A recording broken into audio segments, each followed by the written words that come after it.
Between the band's formation in 1967 through the year 1974, Fleetwood Mac had already gone through myriad lineup changes, evolutions, and sounds to just a modicum of success. So what happened on New Year's Eve 1974 that brought Fleetwood Mac from the brink of disaster and into one of the biggest rock bands in the world? I'm Scott T. Sterling, and this is the RHINO Report.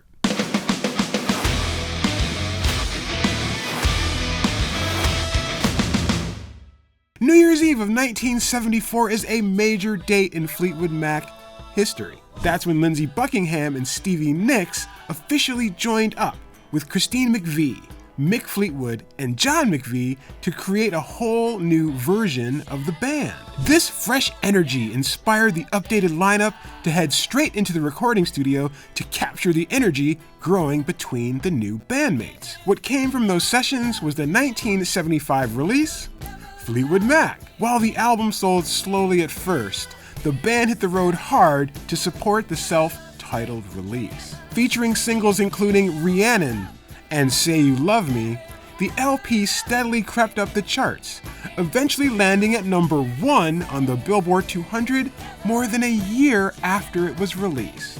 While that album established Fleetwood Mac as a force to be reckoned with, nothing could prepare the band for what was to come with their 1977 release, Rumours. The mythology around Rumours is vast and well documented. But despite any behind-the-scenes drama, it's gone down in history as one of the best-selling albums of all time. Filled with timeless tunes including Go Your Own Way, Don't Stop, You Make Loving Fun, and the LP's biggest hit, Dreams, Rumours spent 31 non-consecutive weeks at the number 1 spot on the Billboard 200. It also hit number 1 in the UK, Australia, Canada, and New Zealand. And Dreams still stands as the one and only Fleetwood Mac song to hit number 1 on the Billboard Hot 100. The stratospheric success of Rumours led the band to take some pretty big creative risks with the follow-up, 1979's Tusk. This wildly ambitious double album shows the band exploring all kinds of new influences and sounds.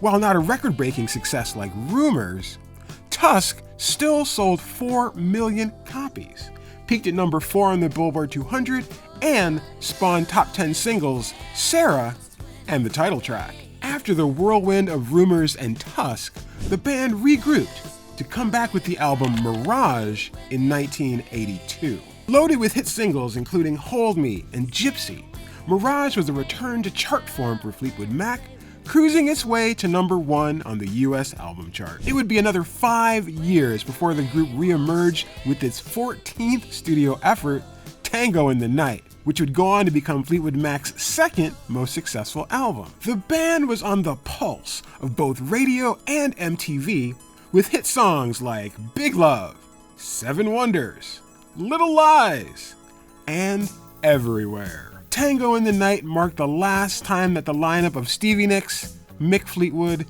Christine McVie, Lindsey Buckingham, and John McVie would come together to create a new studio album as a band. What's your favorite album from this era of Fleetwood Mac, 1975 to 1987? Let us know in the comments below. RHINO Records is excited to celebrate this vital era of Fleetwood Mac with the reissue of the classic box set, this time on crystal clear vinyl. That's right, you get Fleetwood Mac, Rumours, Tusk, Mirage, and Tango in the Night all in one place. The set is also available as a 5-CD collection. So act fast and secure your copy of Fleetwood Mac's biggest albums and most successful era with the 1975 to 1987 box set while you can. And don't forget to like and subscribe to the RHINO channel for more music, news, information, and of course, the RHINO Report.